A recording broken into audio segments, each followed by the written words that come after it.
TV KPM. Assalamualaikum dan selamat sejahtera. Selamat petang kepada anda semua yang sedang menyaksikan Sukses SPM 2021 bersama dengan saya selaku host anda pada hari ini, Wani Carey di jam yang seterusnya. Okey, sebelum kita teruskan dengan Wani memberitahu mata pelajaran untuk hari ini, Wani nak ingatkan lagi sekali bahawa kes harian kita adalah sebanyak 18,762 kes. Jadi sama-samalah kita sebagai rakyat Malaysia yang bertanggungjawab sama-sama turunkan lagi kes harian kita dan berjaya memutuskan rantaian COVID-19 ini dengan sentiasalah kerap cuci tangan, menggunakan sanitasi tangan, pakai pelitup muka dan paling penting jaga penjarakan sosial sekurang-kurangnya 1 meter. Baik, untuk mata pelajaran hari ini, satu lagi mata pelajaran yang amat Wani gemari iaitu Sains Rumah Tangga. Tapi kalau nak tahu tajuk apa yang telah guru kita pilih, kita nak berkenalan dulu dengan guru kita. Mari kita saksikan dulu profil guru kita pada hari ini.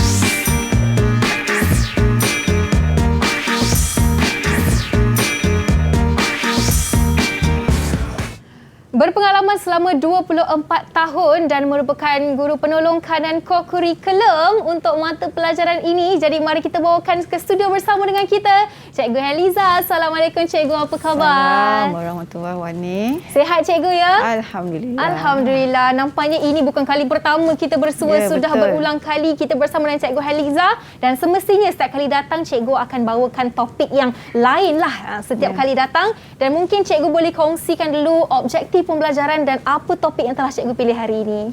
Okey, untuk topik kita hari ini, mata pelajaran kita ialah sambungan daripada yang lepas, iaitu tajuk makanan pemakanan, siri yang kedua. Jadi dalam tajuk ni kita akan lihat lagi beberapa maksud dalam tajuk makanan pemakanan. Kita akan lihat pengiraan nilai tenaga. Kita akan melihat juga BMI, berat jisim indeks.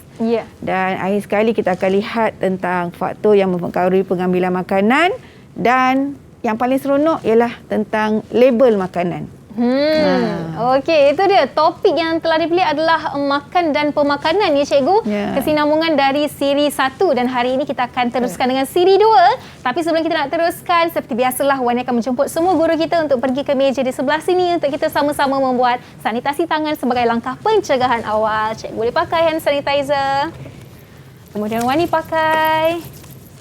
Okey, SOP pun sudah kita lakukan dan sekarang ini kita nak berkenalan dengan 6 murid yang kita bawakan bersama dari sekolah pilihan hari ini. Ada 2 sekolah yang berbeza. Kita ada SMK Bandar Tun Razak KL dan juga SMKP Methodist Kuala Lumpur. Jadi mari kita persilakan mereka semua. Assalamualaikum, selamat sejahtera. Apa khabar murid-murid atas salian? Semua sihat ke? Sihat. Okey, tu malu-malu suara mereka semua ya Cikgu. Tak apa, kita nak berkenalan dulu dengan mereka. Boleh tak anda perkenalkan nama, umur dan cita-cita anda? Kita mulakan dari Haris. Dipersilakan Haris. Assalamualaikum. Saya Haris Safwan bin Khailizat, umur 17 tahun, dari sekolah SMK Bandar Tun Razak. Cita-cita saya ialah saya nak menjadi seorang pelukis digital. Wow, hebat Haris cita-citanya tu. Baik, terus kita nak tanya Alia. Hai, Assalamualaikum. Nama saya Nur Alia Natasha dari SMK Bandar Tun Razak. Cita saya ingin menjadi seorang pakar kosmetologi. Wow, satu lagi cita-cita yang amat hebat di situ. Seterusnya kita nak berkenalan dengan Hanis. Hai, Assalamualaikum dan salam sejahtera. Nama saya Nurul Hanis binti Muhammad Adili.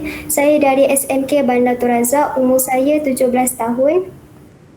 Cita-cita saya ingin menjadi seorang guru. Nak menjadi guru seperti Cikgu Eliza ya. Okey, sama-sama kita doakan dan seterusnya kita nak tanya Muzdalifah. Assalamualaikum dan selamat sejahtera. Nama Saya Nur Musdalifah binti Muhammad Supri daripada Sekolah Menengah Kebangsaan Bandar Tun Razak. Cita-cita saya adalah untuk menjadi seorang pakar motivasi. Wow, hebat. Bagus. Terus kita nak berkenalan dengan murid dari SMKP Methodist. Ni sekolah Cikgu Eliza ni. Kita nak berkenalan dengan Felicia. Silakan. Selamat siang, nama saya Felicia. Saya dari Sekolah Methodist Kuala Lumpur. Cita-cita saya ialah untuk menjadi seorang pelukis. Wow, nak menjadi pelukis. Dan akhir sekali kita nak dengarkan dari Syadatul. Hai, Assalamualaikum. Nama saya Siti Syaratul Aisyah binti Hasan. Berumur dari SMKP Methodist Kuala Lumpur. Berumur 17 tahun. Cita-cita saya ingin menjadi jururawat.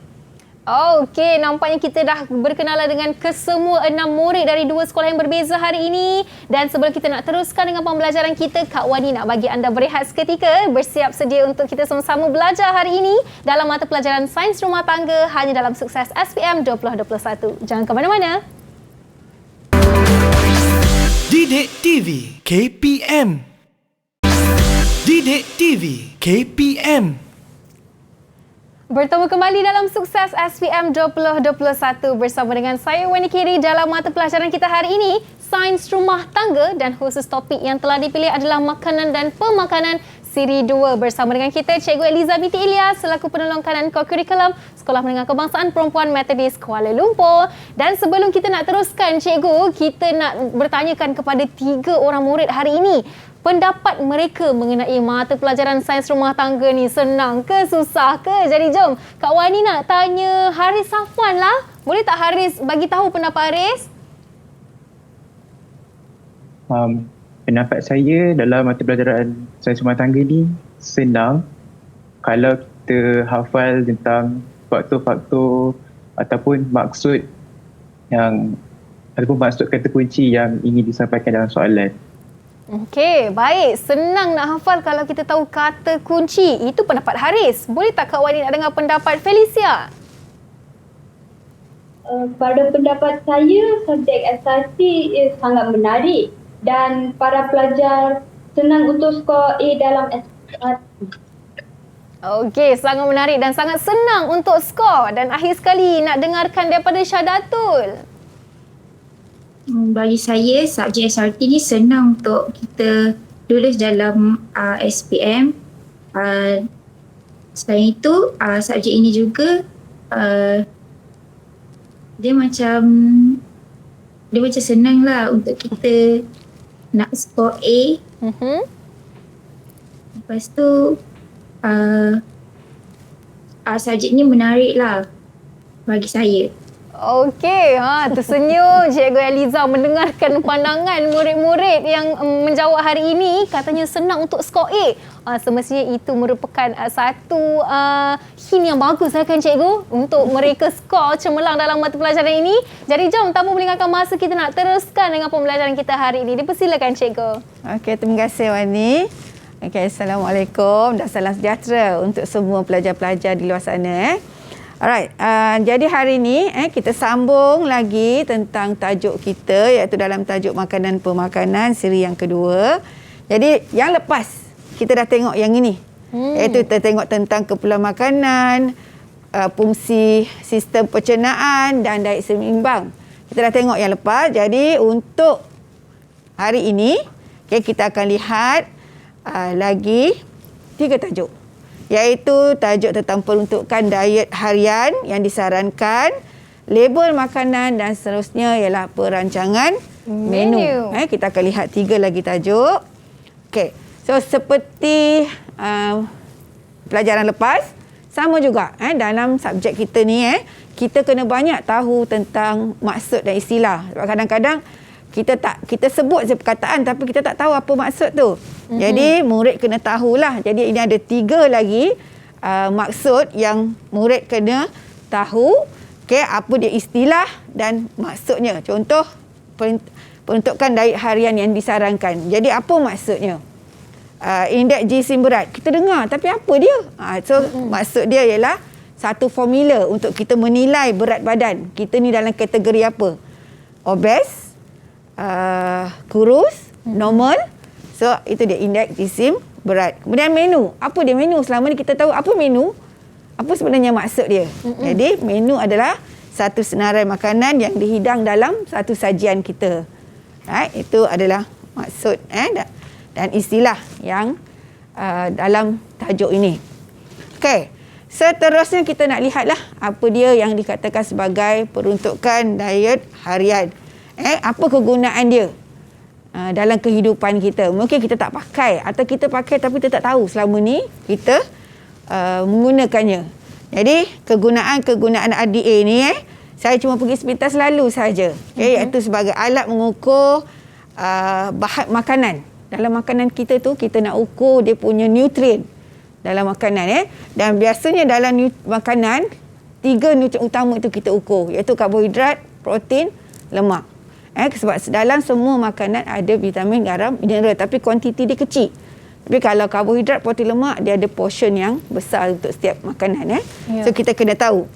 Kemudian kalau untuk industri makanan, dia sangat penting juga.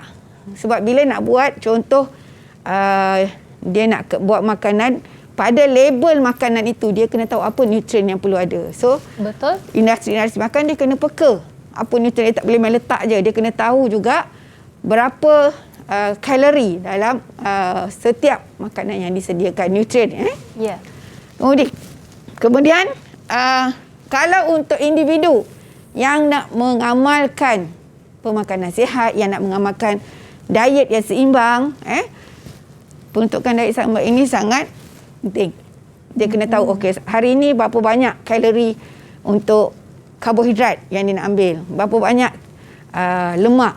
So diperlukan untuk mereka-mereka yang terutama nak jaga badan lah, yang nak kurus dan sebagainya.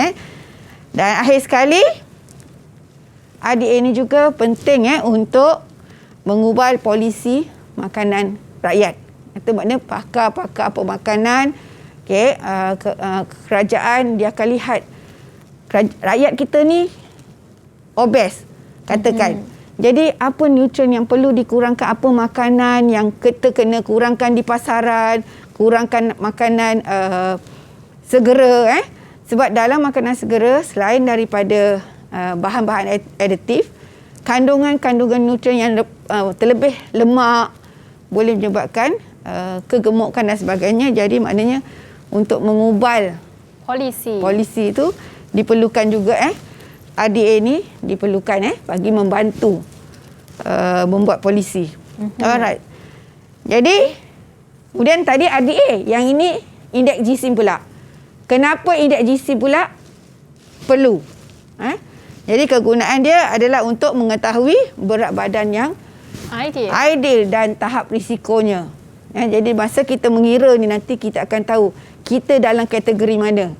Kategori normal, kurus, gemuk atau obes. Jadi yang ini kegunaan dia. Okey. Jadi daripada tadi dalam kita kena mengira nilai tenaga dalam pemakanan. Okey, contoh ini saya berikan. Okey, bila dalam tajuk kita ni cara mengira dia ada banyak cara. Ada banyak, bukan cara, maknanya dia boleh buat dalam berbagai bentuk, tetapi saya sarankan kita buat dalam bentuk jadual supaya nampak lebih tersusun dan nampak lebih sistematik. Jadi bila kita buat jadual, jangan kita lupa, iaitu kita akan ambil kira faktor karbohidrat, protein dan lemak saja. Kita tak mengira langsung vitamin dan garam mineral. Itu satu. Yang kedua, murid juga kena tahu berapa nilai tenaga untuk karbohidrat, protein dan lemak. Itu yang kedua, tips yang kedua. Kandungan nilai pada karbohidrat, protein, lemak. Okey. Jadi untuk makanan, dia boleh beri apa saja bentuk makanan. Tengok pada menu dia hari itulah. Dan berapa porsi atau berat makanan yang diambil. Manakala EP ni ialah dalam bahasa Inggeris sebenarnya, iaitu edible portion. Edible portion ni maksudnya bahagian yang boleh kita makan. Contoh, kalau bubur ikan, kita makan 100% sebab tak ada benda yang kita buang. Tapi kalau betik, 150 gram hanya lebih kurang 73% saja kita makan. Kenapa 73%? Sebab kita buang kulit. Kita buang biji. Jadi isi yang kita makan, katalah dia bagi berat 150 ni lebih kurang dalam sepotong betik. Jadi 150 gram sepotong betik, kita buang kulit, kita buang biji. Jadi bahagian yang dimakan itulah kita panggil sebagai edible portion. Alright. Jadi untuk kita nak tengok pengiraan, okey, 180 ini per dengan 100 sebab kita akan ambil untuk 100 gram makanan. Kita punya base berat kita, asas. Kita ambil untuk 100 gram makanan. So 180, katalah murid ini dia ambil 180 gram bubur ikan per dengan 100 gram bahagian yang boleh dimakan. Yang inilah. Okey, ini biasanya akan diberi. Okey, 76.4. Ini nilai tenaga 17 ni. Jadi guna kalkulator. Jadi dalam subjek ini kalkulator sangat penting untuk tajuk makanan pemakanan, kalkulator diperlukan. Right? Jadi gunakan kalkulator dan jangan lupa letak nilai. Letak unit kJ. Apa dia kJ? Kilojoule. Kilojoule. Kilojoule. Jadi unit jangan lupa diletak. Sebab kalau kita tak letak, ini kita sedang kira apa? Kan? Jadi unit jangan kita lupakan. So untuk protein pun sama. Okay? So nilai tenaga untuk protein nilai 17. Jadi kita kirakan kJ. Begitu juga dengan lemak. Okay? Dan kita totalkan keseluruhan. So kita nampak bila kita buat dalam jadual, dia nampak lebih sistematik dan lebih tersusun lah yang kita nak cari. Okay, betik tadi. Inilah tadi. Kita hanya makan 73% saja bahagiannya. Jadi, untuk 150 betik, sepotong betik, jadi tinggal berapa gram saja yang kita makan. Jadi, kita darab dengan 150, maka kita hanya makan 109.5 gram saja. Setelah kita buang kulit, kita buang biji, maka inilah total yang kita makan. Bahagian yang kita makan. Jadi kita hanya kira bahagian yang kita makan sahaja. Jadi kita akan letak 109. Saya tertinggal dekat sini. Saya nak tunjuk kesilapan lah. Ambil semua nilai ini. Salin semula. Jadi inilah yang berlaku kepada murid apabila menjawab soalan. Dia tertinggal. Bila tertinggal, efek dia pada jawapan. Jadi yang ini yang ramai jawab soalan confident. Lepas tu keluar jawapan salah. Sebab dia tertinggal. Dan kesan-kesannya tengok yang ni. Dia ambil balik. Betul. Kan. Jadi nak tunjuk jangan silap, jangan over confident bila kita membuat jawapan kita. Kita kira ada. Okey. Dan nanti dia akan terjejas nanti bila kita kira. Sampai jawapan akhirnya. Akan terjejas. Efek dia hanya kerana satu ini, bila kita kira, dia akan terjejas di sini dan juga dia akan terjejas di sini. Okey, peringatan untuk semua. Peringatan, berhati-hati apabila membuat pengiraan. Pastikan semak semula apabila kita buat. Alright? Jadi ini untuk pengiraan nilai tenaga. Okey. Jadi seterusnya tadi kita dah tengok pengiraan nilai tenaga, kita nak tengok pula berat jisim indeks BMI. So yang ini juga melibatkan pengiraan, formula juga. Okey. Jadi formulanya ialah berat dalam kilogram, bukan gram kilogram berat kita kan. Okey, bahagi dengan tinggi dalam meter. Dan kita darab 2. Ini formula. Okay. Jadi, biasanya formula tak diberilah. Murid-murid kena ingat.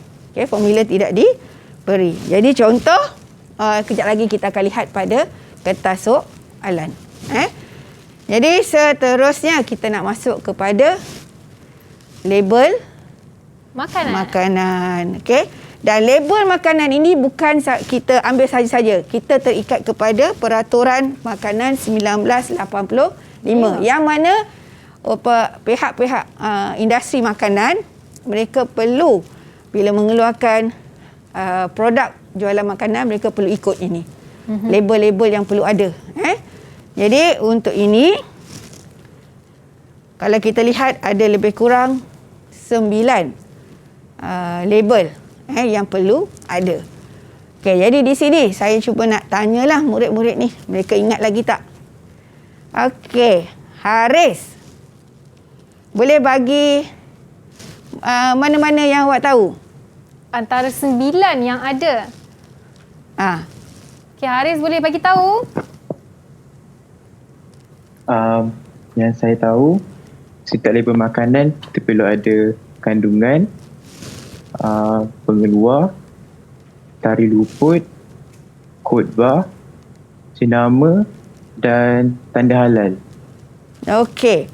Jadi dekat sini saya sudah tandakan. Jadi maknanya itu adalah tanda-tanda yang perlu ada. Yang perlu disediakan oleh pihak yang membuat yang terlibat dengan industri makanan. Kalau dia nak masuk label, dia nak masuk yang lain-lain pun boleh. Tapi yang ini yang mesti ada, iaitu contohnya pengeluar. Sebab apa? Bila katalah kita makan sedap, kita nak cari lagi. Kita katalah kita nak jadi pemborong sebab sedap dan kita nak jual produk tu. Jadi kita boleh kontak pihak pengeluar ini. Okey. Kemudian ramuan, bila sedap pula, apa yang ada? Apa secret dia yang menyebabkan makan ni sedap? So, kena adalah dan juga kita kaitkan tadi tentang orang yang nak menjaga pemakanan, dia nak tengok apa bahan-bahan yang digunakan. Okey. Kemudian selain daripada itu, tarikh luput. Ini yang sangat penting. Tarikh luput supaya kita tak terkena keracunan makanan lah. Dia ada efek dia ya. Okey, berat. Berat setiap kandungan. Seterusnya kod bar. Kod bar ni adalah berkaitan dengan orang yang pihak-pihak pengeluar dan juga pihak penjual lah. Ni kod bar ni antara mereka. Kita pembeli tak ada kena mengena lah yang ini. Tapi perlu ada. Perlu disediakan. Kemudian tanda halal. Sangat penting. Sebab dia ada berkaitan dengan JAKIM dan tanda kebersihan makanan itu sendiri. Yang diperakui oleh pihak-pihak berkuasa untuk membenarkan makanan itu dijual. Right? Seterusnya yang ini. Nyatakan sekiranya tiada bahan aditif ataupun bahan pengawet. Kalau ada, dia kena catat juga apa bahannya. Kalau tak ada, tunjukkan tak ada. Kalau ada, nyatakan apa bahan pengawet yang dikenakan. Dan yang paling penting, jenama. Kalau tak, nanti kita tak tahu pula jenama apa kan. So, apa yang kita makan. Apa yang kita makan. Dan kita keluarkan gambar ini sebagai dan menunjukkan apa bahan yang ada dalam produk ini. Dan akhir sekali, ialah nutrien. Nutrien ni tentang apa karbohidrat, protein, lemak. Kadang-kadang dia detailkan lagi bagus. Tapi yang penting 3 karbohidrat, protein, lemak perlu ada. Jadi ini adalah label makanan yang perlu murid-murid tahu dan juga pihak pengeluar. Katalah lepas ni mereka berminat, lepas habis SPM mereka nak buat bisnes makanan. Jadi mereka dah tahu dah apa yang mereka perlu sediakan untuk packaging mereka, untuk pembungkusan mereka. Okey, seperti yang anda lihat di depan ini, kita dah ada 9 maklumat penting untuk mengenal pasti maklumat yang terdapat pada label makanan. Dan kita nak imbas kembali juga, tadi kita dah belajar maksud istilah, kegunaan indeks jisim berat, cara untuk mengira nilai tenaga dalam makanan. Dan lepas ini, ada lagi kita nak tahu cara menerangkan kepentingan label makanan. Dan kita nak buat contoh soalan bersama dengan Cikgu Eliza dalam mata pelajaran Sains Rumah Tangga. Jangan ke mana-mana, kita kembali selepas ini dalam Sukses SPM 2021. Didik TV KPM. Didik TV KPM. Kembali dalam Sukses SPM 2021 bersama dengan saya Wani Carey dalam mata pelajaran kita hari ini Sains Rumah Tangga, dan topik yang kita sama-sama sedang belajar adalah makanan dan pemakanan Siri 2 bersama dengan Cikgu Eliza binti Elias, penolong kanan kurikulum SMK Perempuan Methodist Kuala Lumpur. Dan sebelum kita nak sambung, Kak Wani nak tanya murid dalam talian, adakah anda masih okey? Kalau okey, cakap okey, Cikgu. Okey, cikgu. Comel je. Itu semua yang kita inginkan. Jadi mereka masih lagi bersemangat. Cikgu pun sentiasa bersemangat. Jadi mari kita teruskan dengan pembelajaran seterusnya. Persilakan Cikgu. Okey, seterusnya tadi kita dah tengok tentang label, apakah butiran yang perlu ada dalam label. Jadi seterusnya kita nak tengok kenapa penting, kenapa perlunya label ini. Jadi dekat sini ada 5 kepentingan yang perlu murid-murid tahu. Okey. Apabila kita nak membuat pembungkusan, kadang-kadang dekat sekolah pun kita ada hari usahawan. Jadi bila hari usahawan pun kita buat label. Kita dah belajar, kita gunakan label ini. Jadi kepentingannya yang pertama untuk membantu suri rumah ataupun sesiapa saja nak menyediakan makanan, sajian tu dia tahu apa konten dalam makanan yang disediakan. Kemudian dia memastikan aktiviti pendidikan pemakanan dapat menggalakkan prinsip piramid makanan. Maknanya dia nak tengok rakyat kita menggunakan piramid makanan tak dalam penyediaan makanan kita. Yang mana makan banyak, mana makan sikit. Kita dah tengok daripada pelajaran lepas tentang piramid makanan. Dan dekat sini kepentingan yang seterusnya ialah nak menggalakkan pengguna memilih makanan yang sihat. Tak ada bahan pengawet, tak ada terlalu banyak nutrien yang tak diperlukan. Jadi dia nak menggalakkan pengguna belajar, membaca, melihat label untuk menggalakkan pemakanan yang sihat. Kemudian yang seterusnya adalah untuk memastikan pihak berkuasa memantau. Betul tak konten makanan ini? Betul tak syarikat ini mendapat sijil halal, sijil hakim daripada JAKIM. Betul tak berat makanan itu? Itu sebab kadang-kadang kita tengok dalam berita mereka pergi ke kilang-kilang membuat sebuan untuk melihat ni semualah. Ya, betul. Jadi label ni perlu sebab dia akan menceritakan apakah makanan yang ada dalam pembungkusan makanan itu. Okay, dan seterusnya untuk memastikan pengeluar atau penghilang makanan mengutamakan zat makanan yang betul. Okay, kadang-kadang banyak menggunakan bahan-bahan tiruan. Jadi itu yang kita tak nak. Kita nakkan makanan sihat. Jadi itu kepentingan dia tentang label makanan. Label makanan. Okey, seterusnya kita beralih pula kepada menu.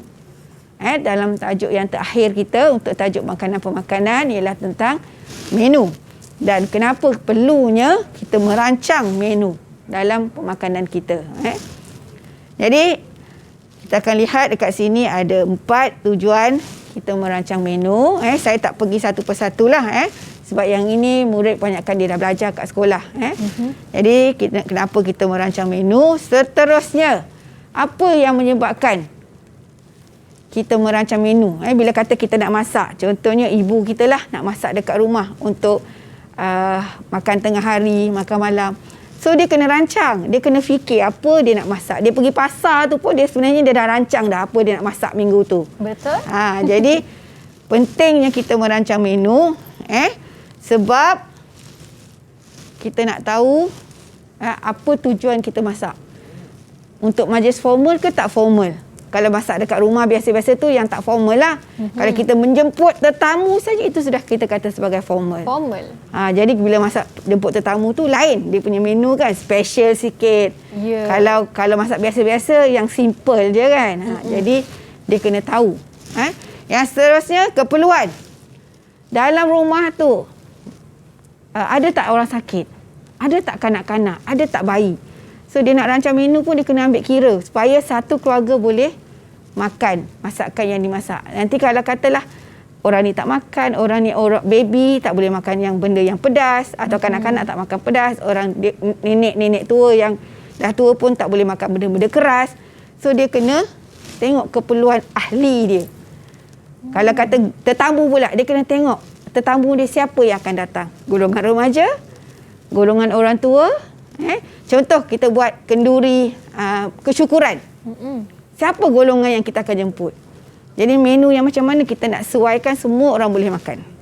So itu kita kata kita kena tahu faktor-faktor tu. Kita kena ambil kira sebelum kita merancang kita nak masak. Seterusnya kegemaran. Kita paling suka bila kita masak orang makan banyak. Betul, orang cikgu. seronok, orang puji makanan kita. That's why bila kita nak masak, kita tengok apa kegemaran. Agak-agak tetamu yang datang ni apa yang diorang suka. Jadi selain daripada itu, makanan kita pun tak membazir. Bila orang gemar, orang sedap, orang suka, habis. Akan ambil lagi. Kita sayang kan kalau kata benda tu tak habis. Kan pembaziran berlaku. So bila kita masak, tengok apa yang digemari oleh tetamu kita, oleh ahli keluarga kita. Yang paling penting bila kita rancang, masakan kita mesti seimbang. Seimbang dari segi nutrien, itu yang paling penting. Ada semua, ada karbohidrat, protein, lemak, vitamin. Kemudian kalau boleh, seimbangkan lagi dari segi ada rasa manis, ada pedas, ada masam. Maknanya kita balancekan rasa. Itu Secukup rasa. Secukup rasa. Kemudian seimbang dari segi warna.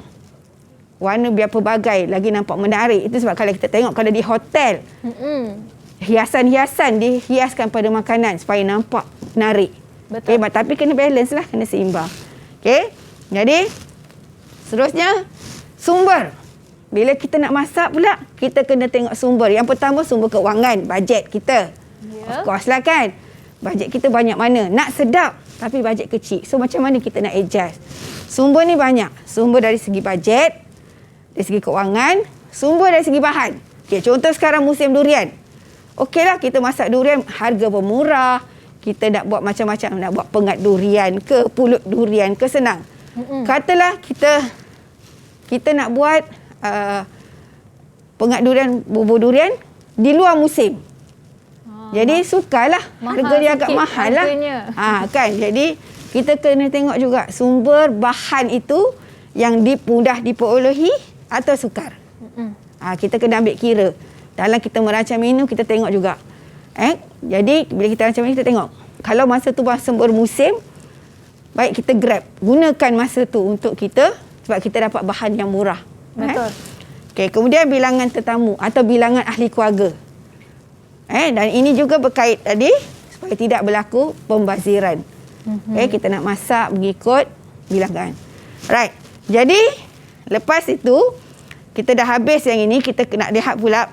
Tadi kita dah rancang. So kita tahu kita kena rancang untuk sajian-sajian ini.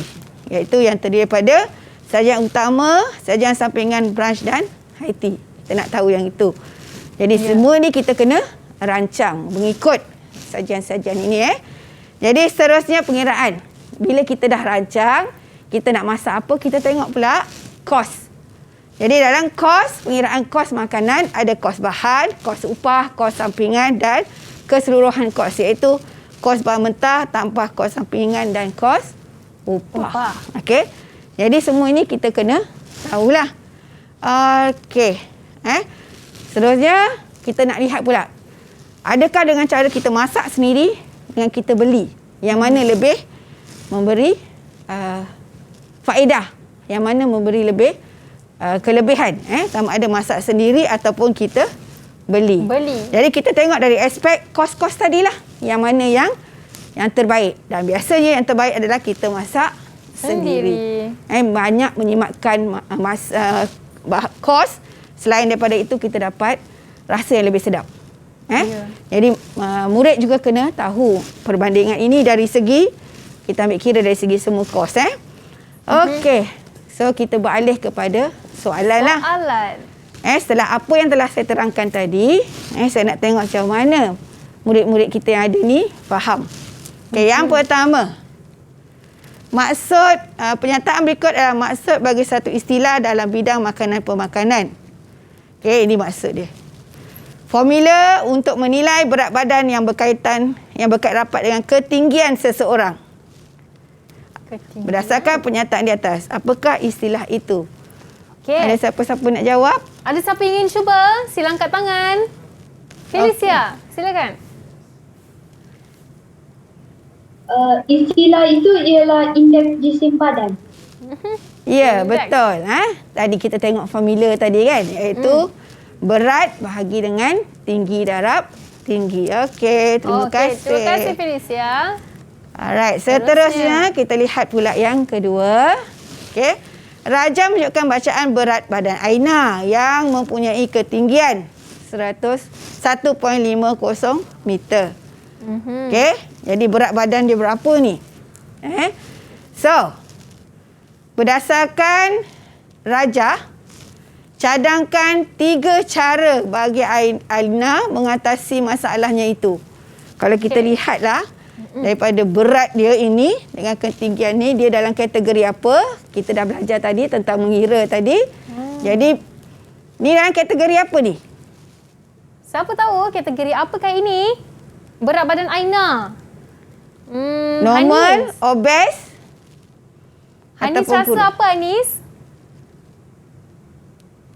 Saya rasa obes. Obes. Ya, okey. Jadi, minta cadangan. Macam mana Alina nak mengatasi masalah ini, Anis? Pertama, kurangkan pengambilan minyak tepu dan kolesterol. Kedua, makan banyak buah-buahan dan sayur-sayuran setiap hari. Yang ketiga, kurangkan pengambilan garam, gula dan sos. Keempat, makan nasi dan produk nutrien secukupnya. Kelima, makan ikan, daging, ayam, telur dan kekacang secara sederhana. Okey, 5 jawapan diberikan. Bagus Anis. Okey. Jadi kalau kita lihat, markah yang diperlukan 3 sahaja.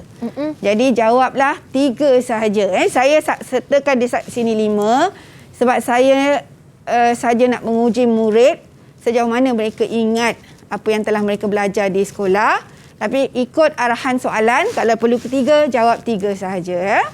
Okey. Okey. Seterusnya. Untuk seterusnya, kita tengok pula yang ini. Raja menunjukkan 2 maklumat pada produk makanan yang berbeza. Jadi kalau kita lihat ada produk A, produk B. Vegetable soup. Kedua-duanya adalah vegetable soup. Bila diberikan 2 rajah yang berbeza, sila lihat apa perbezaan yang ada pada rajah-rajah ini. Jadi berdasarkan pada rajah, produk manakah yang mempunyai piawaian kepada produk yang bersih dan suci? 1 markah. Okey, Natasha, boleh cuba? Produk A. Produk A. Kenapa Sasha? Kenapa awak berikan markah ni jawapan produk A? Sebab produk A tu dia lebih, makanan dia lebih bersih dan seimbang. Macam mana kita nak tahu? Macam mana Natasha tahu?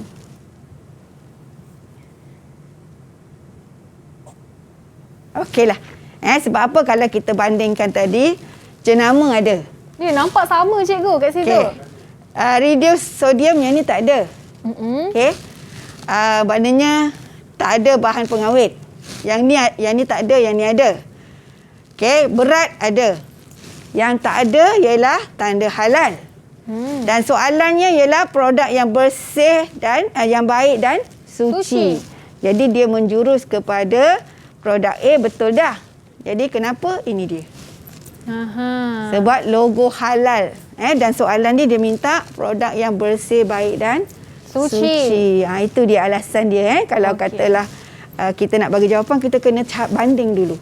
Bandingkan. Nampak sama tapi label itu memainkan peranan yang sangat penting. Jadi sekarang ni cikgu, kita dah buat 3 soalan yang pertama dan lepas ni ada lagi banyak soalan yang kita ingin sama-sama buat dengan anak murid cikgu hari ini. Tapi sebelum tu kita nak berehat seketika dululah. Dan anda di rumah jangan ke mana-mana, kembali selepas ini dalam Sukses SPM 2021.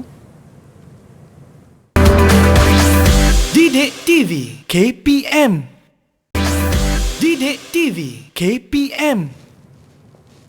Bertemu kembali dalam Sukses SPM 2021 bersama dengan saya Wani Carey dan kita masih lagi bersama dengan Guru Penolong Kanan Kurikulum Cikgu Eliza binti Elias dari SMK Perempuan Methodist Kuala Lumpur. Dan sekarang ini kita nak teruskan dengan soalan kelima. Jadi murid-murid semua sila bersedia dengan jawapan anda kerana kita akan mulakan dengan menjawab soalan nombor 5 dari sekarang. Dipersilakan cikgu. Okey, jadi seterusnya yang ini kita lihat maklumat berikut ada tentang Aisyah. Berat dia 84 kg dan tingginya 1.63. So apa soalannya? Berdasarkan maklumat itu hitung. Jadi bila hitung kita perlu ada kalkulator. Dan bukan saja kalkulator, kita kena ingat formula. Okey, jadi soalannya lah hitung indeks jisim berat badan Aisyah. Okey. Ada siapa-siapa boleh share saya formulanya? Siapa ingin cuba? Muzdalifah, silakan. Berat bahagi tinggi darab tinggi. Okey. Baik. Jadi kita berat 84 kg bahagi tinggi 1.63 darab 1.63. Ingat, nampak? Unit apa ni? kg meter darab meter. Okey, jadi bila kita tekan kalkulator maka jawapannya ialah 31.6157 atau kita bundarkan kepada 2 titik perpuluhan. Dan ingat indeks jisim berat badan tidak ada unit. Sebab berat badan kita dah ambil dah semua ni. So ini dia. Jadi bila ada soalan pengiraan, tunjuk jalan kerja. Tunjuk jalan kerja. Kalau tidak nanti cikgu tak tahu mana awak dapat jawapan. So kena ada jalan kerja, kena ada jawapan. Alright. So kita beralih kepada soalan seterusnya. Okey. Jadi yang ini adalah soalan dalam soalan esei. Soalan esei. Jadi jadual menunjukkan maklumat hasil perbincangan tentang aktiviti perkelahan pada cuti semester 1. Jadi dia nak buatkan perkelahan. Dan tentatif dia tempat di air Papan Mersing. Bilangan peserta 30 orang, murid tingkatan 5. Yuran penyertaan RM80 seorang. Makanan disediakan oleh penganjur dan hidangan utamanya ialah ayam goreng. Kemudian aktiviti bola tampar pantai, permainan galah panjang dan membina istana pasir. Jadi ini adalah maklumat. Soalan ini ialah soalan bermaklumat. Dan dalam maklumat inilah adanya jawapan yang diperlukan untuk murid mencari. Ini yang dikatakan soalan kebat. Kemahiran berfikir aras tinggi. Murid kena kaitkan apa yang mereka telah belajar, kemudian cari dan fikirkan di mana kan soalan-soalan faktor itu. Okey, terangkan 5. Dia minta 5. 5 faktor. Faktor yang mempengaruhi perancangan menu untuk aktiviti perkelahan. Jadi maknanya dalam ini ada 5 faktor. Ya. Okey, boleh saya dapatkan faktor yang ada dekat sini? Okey, boleh Haris cuba untuk menjawab soalan 10 markah ini?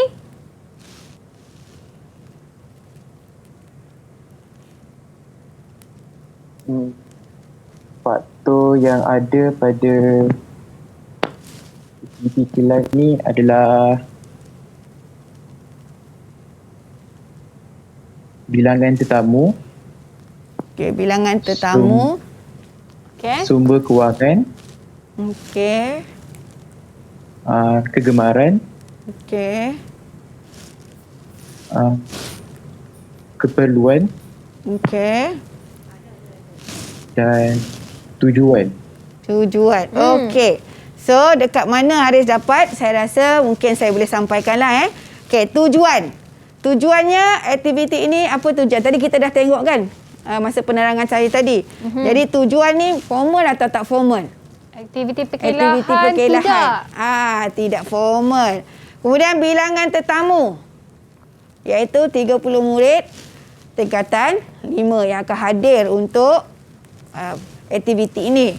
Sumber kewangan untuk menyediakan makan daripada mana? Daripada RM80 hasil kutipan yuran tadi, yuran penyertaan. Kegemaran, kenapa dia dah cakap awal-awal dia akan sediakan ayam goreng sebab dia tahu remaja kan. Dia akan tengok dengan tingkatan 5 ni remaja suka makan ayam. Keperluan, aktiviti yang lasak. Jadi mereka perlu makanan yang banyak karbohidrat bagi menggantikan tenaga yang hilang. Okey, jadi dekat sinilah saya dah sediakan jawapan. Maknanya nanti murid tuliskan faktor yang mereka nampak dekat tepi kertas soalan tu untuk membantu mereka menjawab nanti. Okey. Jadi untuk menghuraikannya, ini adalah cara murid menghurai. Kenapa 10 markah? Sebab markahnya satu faktor dan satu penerangan. Okey. Dan penerangan ini, contoh yang saya berikan, mestilah dikaitkan dengan aktiviti tadi. Contoh, bilangan tetamu. Makanan seharusnya mencukupi untuk murid seramai 30 orang. Kita kaitkan. Sumber daripada yuran penyertaan. Keperluan berhasiat dan memberi tenaga kepada untuk aktiviti outdoor seperti makanan berkarbohidrat serta berprotein. Kegemaran, kita ambil balik jawapan tu dan kita olahkan ayat. Jadi ini yang dikata dapat 10 markah. Satu faktor dengan satu penerangan. Okey. Baik, cikgu. Nampaknya kita dah selesai menjawab sebanyak 7 soalan untuk hari ini. Dan sebelum kita mengakhiri, kalau boleh cikgu kongsikanlah sedikit rumusan dan kata-kata akhir daripada cikgu hari ini. Okey. Untuk tajuk ini, tajuk makanan-pemakanan. Dalam tajuk ini, yang pertama, biasalah maksud istilah kena tahu. Kemudian faktor-faktor yang ada untuk tajuk ini daripada siri 1, siri 2, apa saja faktor, kita kaitkan dengan situasi soalan. Yang ketiga, pengiraan. Okey, jadi pengiraan formula kena ingat, jalan kerja kena tunjuk, jawapan berhati-hati. Supaya tidak berlaku kecewaian. Okey, saya rasa itu saja kot untuk saya share. Ya, itu dia daripada Cikgu Eliza binti Elias selaku penolong kanan kokurikulum dari SMK Perempuan Methodist Kuala Lumpur. Untuk mengimbas kembali, kita dah belajar kepentingan label makanan, faktor rancangan menu, cara untuk mengira kos hidangan dan pelbagai lagi yang telah kita belajar bersama dengan cikgu hari ini. Jadi sekali lagi, Wani mengucapkan terima kasih kepada Haris Safwan, Nur Alia Natasha, Nurul Hanis, Nur Muzdalifah Feliciatan dan Siti Syadatul. Kak Wani doakan yang terbaik untuk anda semua. Semoga berjaya mencapai markah yang cemerlang untuk mata pelajaran sains rumah tangga. Dan sekian saja dari saya, Wani Kerry. Kita jumpa lagi pada masa akan datang hanya dalam Sukses SPM 2021. Bye-bye.